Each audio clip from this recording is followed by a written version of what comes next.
तो समाधि पाद का ये 16वां श्लोक, जहाँ पर भगवान बात कर रहे हैं पर वैराग्य की। इससे पहले बात करते आए थे वैराग्य की, और आज बात कर रहे हैं पर वैराग्य की। वैराग्य एक अभ्यास, एक प्रैक्टिस है। जैसे जैसे जगत से हमारा ध्यान, हमारा ख्याल, हमारी आसक्ति, हमारा अहंकार, हमारे विकार हटते चले जाते हैं, वैसे वैसे वैराग्य भाव पक्का होता चला जाता है। या यूँ कहें कि जैसे वैराग्य पक्का होता चला जाता है, वैसे हम बाहर से अपने आप को हटाने लगते हैं। ये वैराग्य की प्रक्रिया अभ्यास के साथ जब होती है तो साधक को एक अवस्था तक पहुंचा देती है। वैराग्य एक स्थिति तक जाकर रुक जाता है। उसकी पहुंच संप्रज्ञात समाधि तक होती है, और संप्रज्ञात समाधि पर जाकर वैराग्य अपना कार्य पूरा कर चुका होता है। संप्रज्ञात समाधि एक ऐसी अवस्था जहां पर हमारे चित्त में पड़े हुए जो संस्कार थे उनका नाश हो गया, और अब बाहर के जगत के नए संस्कार बन नहीं रहे हैं। लेकिन जो हमने प्रैक्टिस की है, जो वैराग्य हमारे अंदर पक्का हुआ है, अब उसके संस्कार बनने शुरू हो जाते हैं। उस साधना के, प्रैक्टिस के संस्कार लगातार चित्त में बनने शुरू हो जाते हैं। जगत के तो हट गए, और अभी तक जितने भी पड़े थे वो तो हट गए, चित्त साफ हो गया। लेकिन अब नए संस्कार साधना के बनने शुरू हो गए। तो जो जगत के संस्कार थे उनकी सफाई के लिए पतंजलि पहले वैराग्य की बात करते हैं, और जो साधना हम कर रहे थे उस साधना के भी संस्कार जो चित्त में इकट्ठा हो गए हैं उनकी सफाई के लिए एक दूसरा वैराग्य की बात कही जा रही है, वो है पर वैराग्य। वैराग्य में ये कहीं ना कहीं भान होता है कि गुण खड़े हैं, गुणों का प्रभाव है। गुण जो हमारे अंदर उपजते हैं वो बाहर की तरफ गति कर रहे हैं, और वैराग्य में कभी भी हम फिर से निचले स्तर पर आ सकते हैं। जैसे अभी आम जब पूरी तरह से पक गया तो वो कच्चा नहीं हो सकता, लेकिन यदि वो कच्चा है, आपने उसे तोड़ लिया तो फिर वो पक नहीं सकता डाली पर। लेकिन यदि पक गया तो वापस नहीं लौट सकता। वैराग्य में हमारे चित्त के संस्कार पूरी तरह से डिसॉल्व तो हो गए हैं, लेकिन फिर से संभावना रहती है जगत में जाने की। जैसे ही चूक हुई नहीं कि कोई भी गुण, सत्व, रज, 3 गुण कोई भी अपने प्रभाव में हमको ले लेंगे। तो ये जो पर वैराग्य है, ये एक और ऊपर की स्थिति यहां पर पतंजलि कह रहे हैं, और वो 16वें अध्याय में कह रहे हैं कि जो विवेक ख्याति है और जो 3 गुण हैं। विवेक ख्याति है, विवेक ख्याति का काम है हमें बताना, ये हमें ज्ञान देना, पूरी तरह से क्लियर कर देना कि ये प्रकृति है और ये पुरुष है, ये चित्त है और ये चेतना है। धीरे धीरे साधना से हम अपने होने और प्रकृति के होने का भेद जानने लगते हैं। पता लग जाता है कि जड़ क्या है और चेतन क्या है।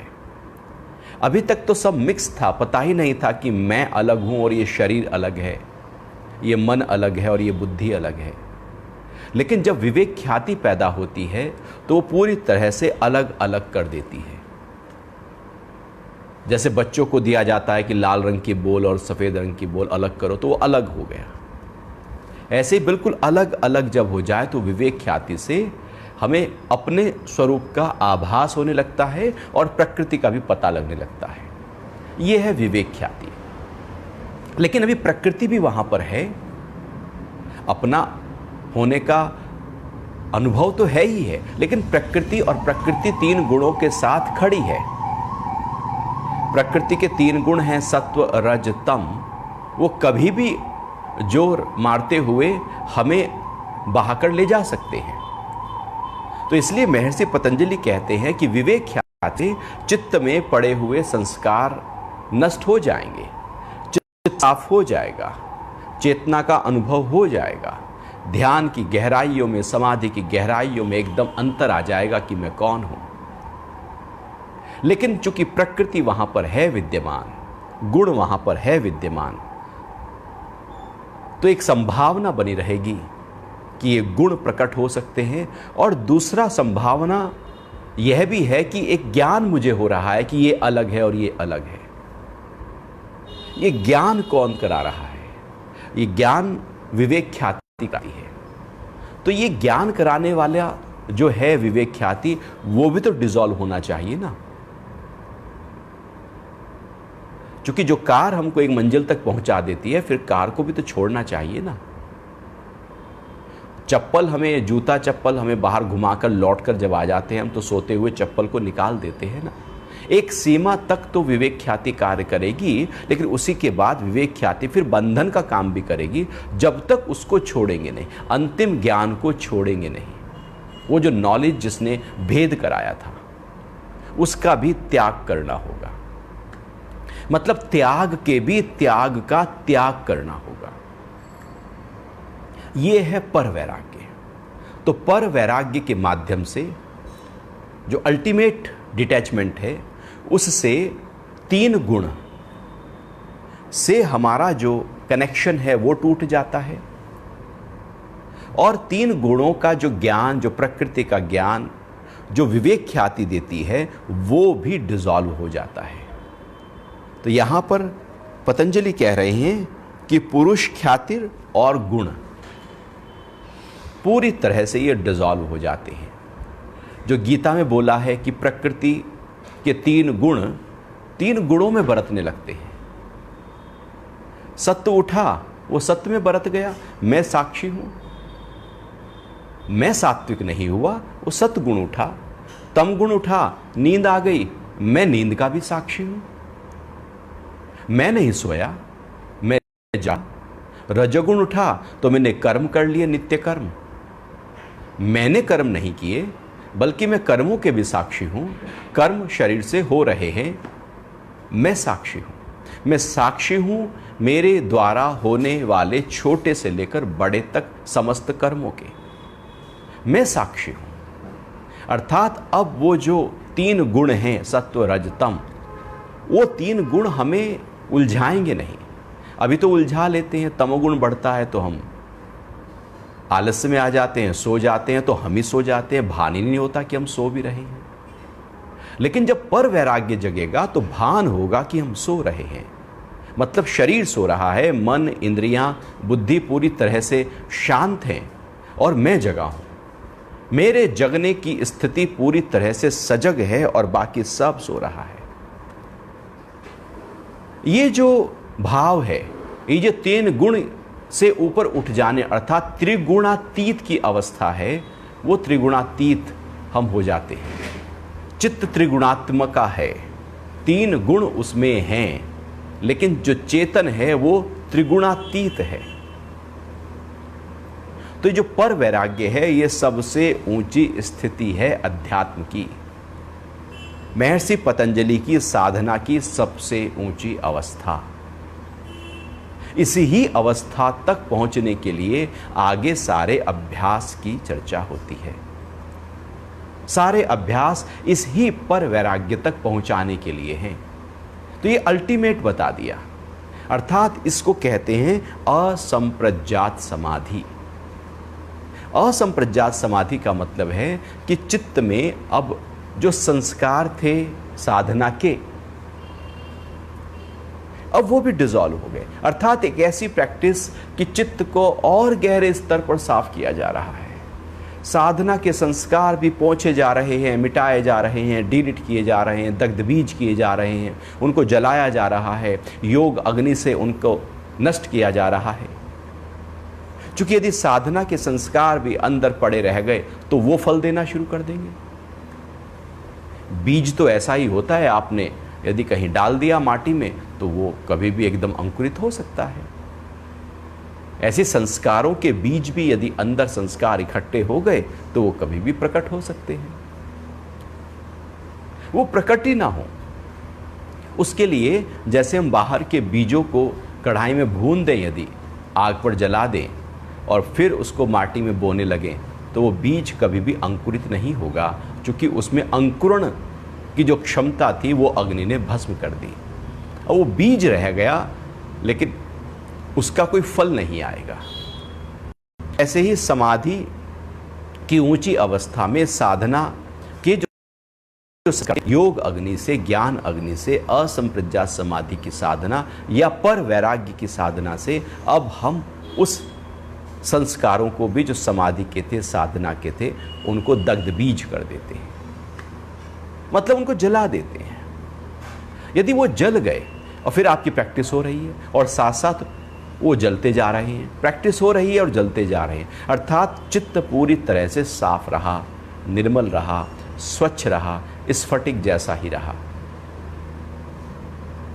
चित्त में ना तो जगत के संस्कार हैं, ना विकार हैं, न तीनों गुणों का प्रभाव है, और ना ही चित्त में अब साधना के संस्कार इकट्ठा हो गए हैं। अब ये जो प्रैक्टिस है असंप्रज्ञात की, ये थोड़ी गहरी प्रैक्टिस है। संप्रज्ञात समाधि भी बहुत गहरी है, क्योंकि हमें जगत से जो आसक्ति है हमारी, उसको हटाना है और फिर चित्त में पड़े हुए सूक्ष्म संस्कारों का नाश करना है। इसलिए साधक की समाधि और ध्यान का अभ्यास दिनों और सालों लगातार, नित्य, निरंतर, पूरी श्रद्धा, विश्वास और उत्साह के साथ रहता है। उसकी कोई सीमा नहीं होती। बस जैसे हम रोज खाते हैं, खाने की कोई सीमा नहीं, रोज नहाते हैं, रोज सब कुछ कार्य करते हैं, ऐसे वो असंप्रज्ञात समाधि भी निरंतर चलती रहती है और उसी को जीवन मुक्त अवस्था कहा जाता है। मुक्ति है भीतर की। बंधन क्या है? चित्त में पड़े हुए संस्कार ही बंधन है, और चित्त जब पूरी तरह से साफ हो जाए तो वो मुक्ति है। तो अब जीवन है, हम उठ रहे हैं, बैठ रहे हैं, खा पी रहे हैं, व्यापार व्यवहार सब हो रहा है, लेकिन अंदर से कहीं पर जुड़े नहीं हैं, आसक्त नहीं हैं, कोई विकार नहीं, कोई अहंकार नहीं। हम गुणों के भी साक्षी हैं, तो साक्षी हैं सारी इंद्रियों के, अपने मन के उठने वाले हर फुरने के, बुद्धि के हर निर्णय के। हम साक्षी हैं क्योंकि हमने अब साक्षी भाव को पकड़ लिया है। अब तुर्य अवस्था के अलावा, चेतना के अलावा कोई और भी जो चित्त में है वो अब रहा ही नहीं। अब चित्त भी चेतना से भर गया, बुद्धि भी चेतना से भर गई, मन भी चेतना से भर गया, इंद्रियां भी चेतना से भर गई। अब हमारे सारे कर्म कॉन्शियस एक्शन हो गए, चेतना में, चेतना से कर्म होने लगे। वो जो चेतना थी, जो कॉन्शियसनेस थी, वो इतना बाहर की तरफ फैलाव उसका होता चला गया कि अब बीच में जो चित्त के कारण से जो काम वासना उठती थी, जो संस्कार उठते थे, जो विकार उठते थे, इच्छाएं उठती थी, और उनसे प्रेरित होकर हम कर्मों में जाते थे। अब वो बीच में चित्त में जो था अब वो रहा ही नहीं। न साधना का संस्कार रहा, क्योंकि साधना का संस्कार भी रह जाए तो अहंकार आ जाए साधना का कि मैं साधना कर रहा हूँ, इतने से कर रहा हूँ, तो वो भी डिसॉल्व हो गया। और फिर ये भी डिसॉल्व हो गया कि विवेक ख्याति है और जिसने मुझे भेद ज्ञान दिया, अर्थात ज्ञान भी डिसॉल्व हो जाए। अन्यथा ज्ञान ही सबसे बड़ी रुकावट बनकर खड़ा है। जब ज्ञान होने लगता है तो यह अहंकार पलने लगता है। इसको अभिनिवेश कहा गया है कि मुझे कुछ पता है, मुझे ज्ञान पता है, मुझे पता है कि प्रकृति अलग है, पुरुष अलग है, और मैंने उसका अनुभव किया है और इसने मुझे ज्ञान दिलाया। वो हाथ में जो टॉर्च है, जो रोशनी फेंक कर दिखा रही है कि ये रस्सी है या सांप है, टॉर्च तो है ही ना जो रोशनी फेंक रही है। वो टॉर्च भी तो यदि पता लग गया कि ये रस्सी है और ये सांप है, पता लग गया कि ये चेतना है और ये चित्त है, पता लग गया कि ये प्रकृति है और ये पुरुष है, अब उस टॉर्च की जरूरत क्या रही? अब तो भान हो गया। अब वो टॉर्च भी रुकावट बनकर खड़ी हो जाएगी। फिर ऐसी विवेक ख्याति भी रुकावट बनकर खड़ी ना हो जाए, इसलिए अगली साधना, अगला कदम उठाना पड़ता है, जिसको अल्टीमेट प्रैक्टिस कहा जाता है, पर वैराग्य की। चूंकि वैराग्य में कहीं ना कहीं राग होता है, राग के साथ वैराग होता है। वो जो राग के साथ वैराग है, वो अभी कहीं ना कहीं किसी से राग में ला सकता है। केवल वैराग्य की साधना, केवल संप्रज्ञात की साधना फिर से लौटकर नीचे के स्तर पर हमको ला सकती है। और इसी कारण से बहुत सारे ऋषि मुनियों के ऐसे दृष्टांत आते हैं, वर्णन आते हैं, कहानियां आती हैं, साधना की बहुत ऊंची अवस्था में भी जाने के बाद वो फिर से किसी वासना में, किसी विकार में, किसी इच्छा में आकर फिर अपने आप को नीचे ले आए। साधना चली गई ऊंचे, लेकिन फिर वो नीचे आ गई। जैसे चील उड़ जाती है आकाश में, बहुत ताकत लगाती है, मेहनत लगाती है, जद्दोजहद करती है, पूरी शक्ति फूंक देती है, लेकिन एक मांस का टुकड़ा जब नीचे जमीन पर दिखाई देता है तो एकदम डाई लगाकर वो नीचे उस टुकड़े को उठा लेना चाहती है। अर्थात ताकत लगी थी उठने की, नीचे आने में कोई ताकत नहीं। ऐसी संप्रज्ञात समाधि में बहुत ताकत लगाकर हमने एक अपनी अवस्था को प्राप्त किया था, लेकिन लौटकर फिर से हम उस जगत में, उस विकार में, उस अहंकार में, उस आसक्ति में जा सकते हैं।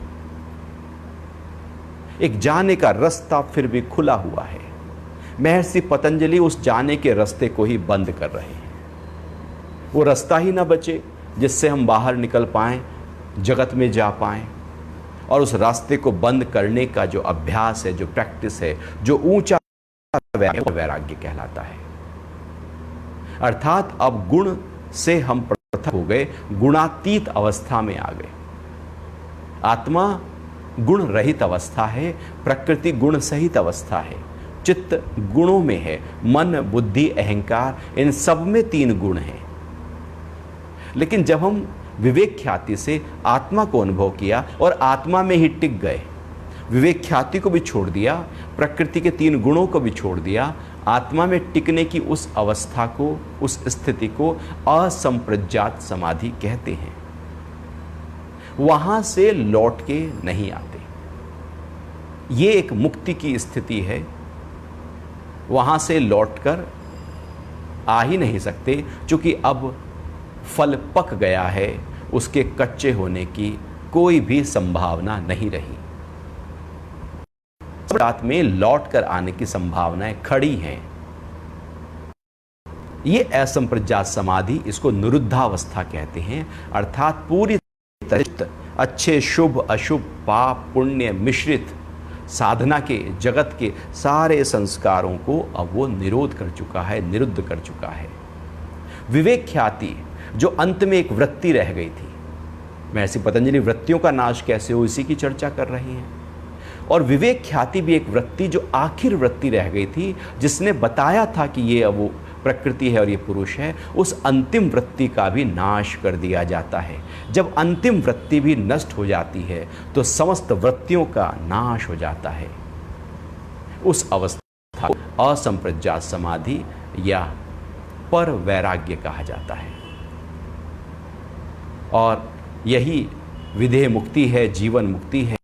उस स्थिति में पहुंचने के बाद व्यक्ति जो है वो अपने नित्य कर्म में है, लेकिन अब कोई संस्कार उसके चित्त में बन नहीं रहा है।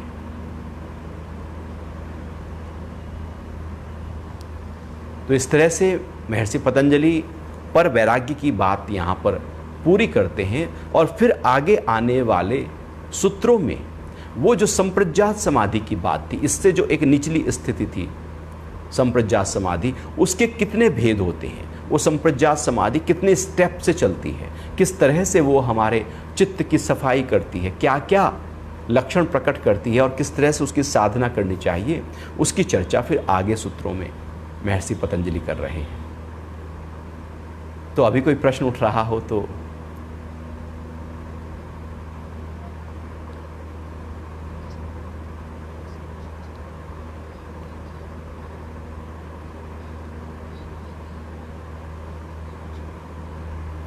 एक ही बात है,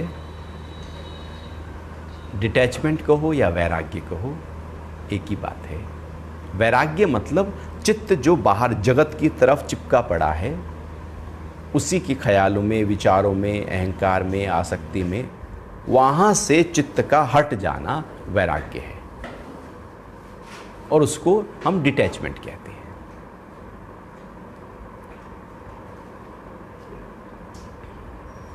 वेलकम जी।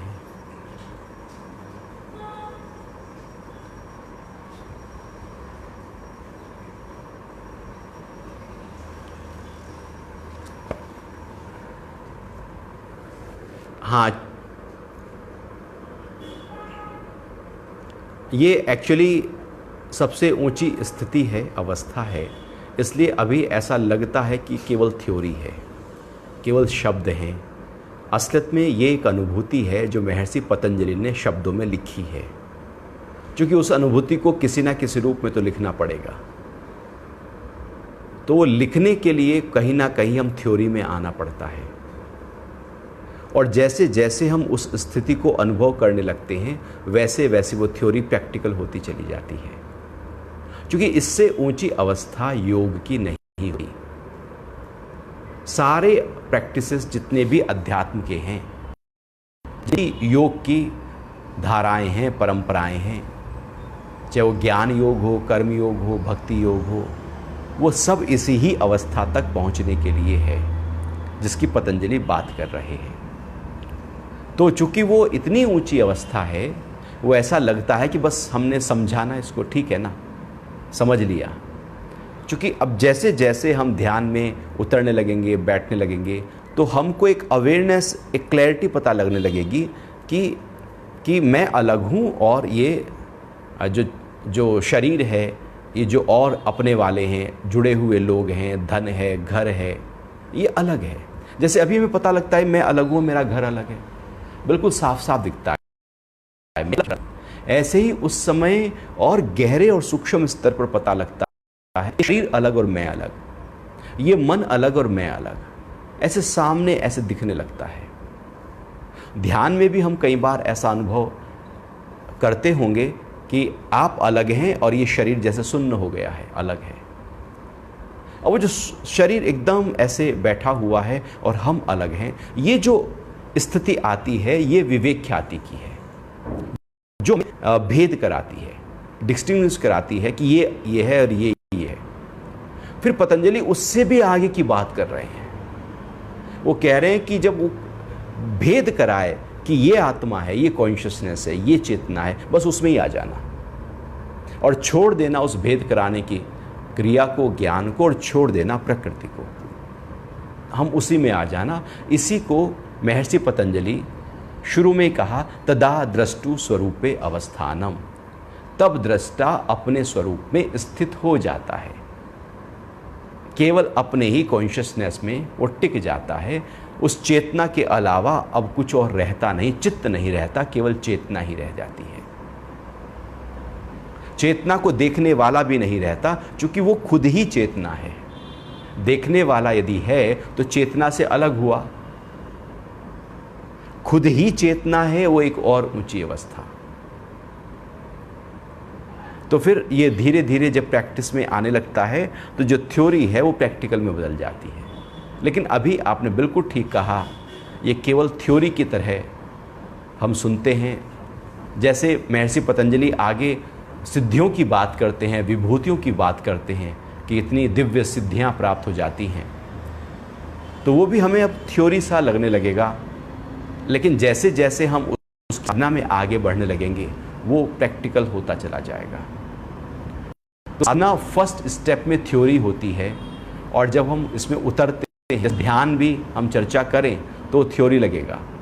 और जैसे आप ध्यान करते हैं 1 घंटा 2 घंटा बैठकर, तो फिर वो थ्योरी नहीं लगता, वो प्रैक्टिकल हो जाता है। योग थ्योरी नहीं, प्रैक्टिकल है। यदि हम इसको थ्योरी समझेंगे तो प्रैक्टिकल नहीं हो पाएगा, और यदि प्रैक्टिकल को पकड़ लिया तो थ्योरी की जरूरत नहीं है। थ्योरी तो शब्द है, किसी ना किसी शब्दों के माध्यम से उस अनुभव को बताना है। यदि हमने उस थ्योरी के शब्दों को पकड़ लिया तो प्रैक्टिकल होना मुश्किल हो जाता है।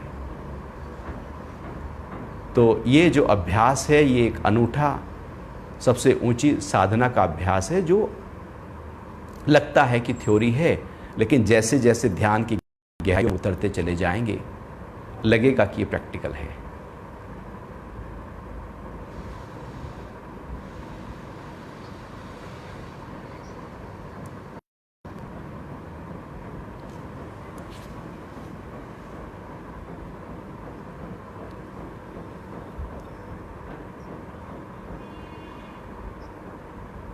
हाँ, जैसे कोई डिश बनाने के लिए हमने किताब देखी और वो किताब में थ्योरी लिखी हुई है सारी कि भैया दम आलू ऐसे बनाया जाता है, वो भी थ्योरी है।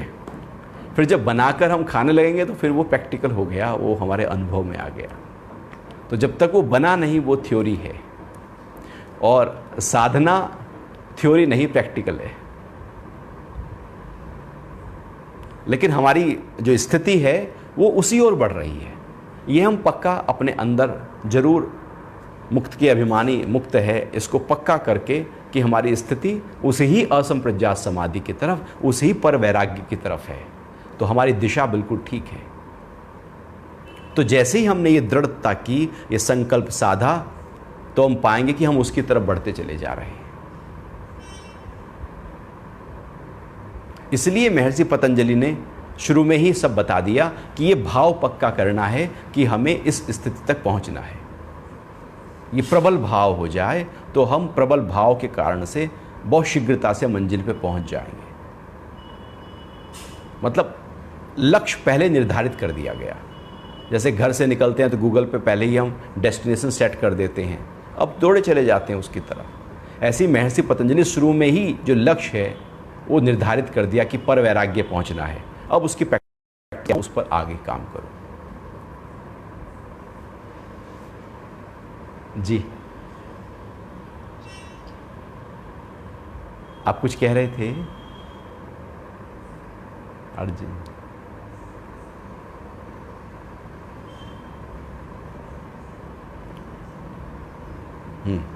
हाँ हाँ हाँ, यस।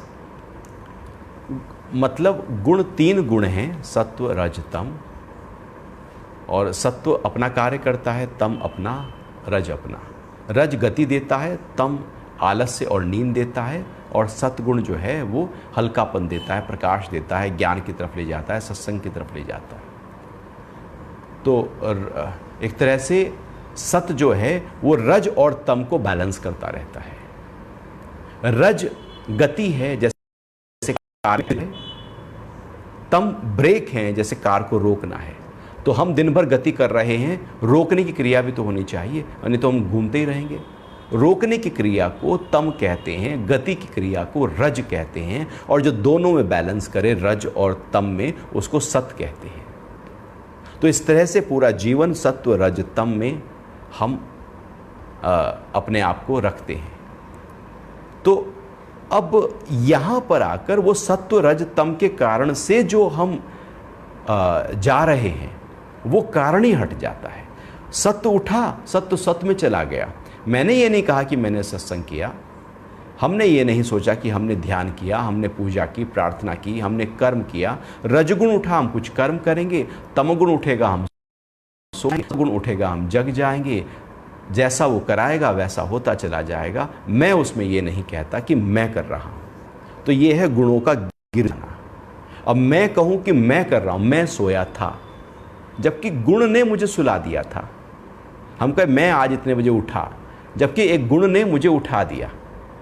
हमने कहा मैंने इतना काम किया जीवन में, जबकि रजोगुण ने हमसे वो काम करा लिया। रजोगुण ने कराया, तमोगुण ने कराया, सत्वगुण ने कराया। हमने केवल सिग्नेचर किए, ठप्पा लगाया कि मैंने किया।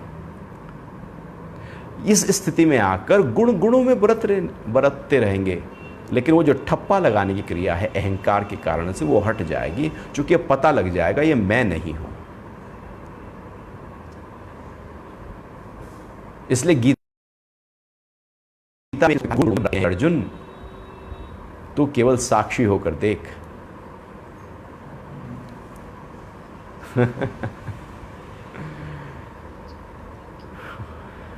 ओके जी, हरि ओम।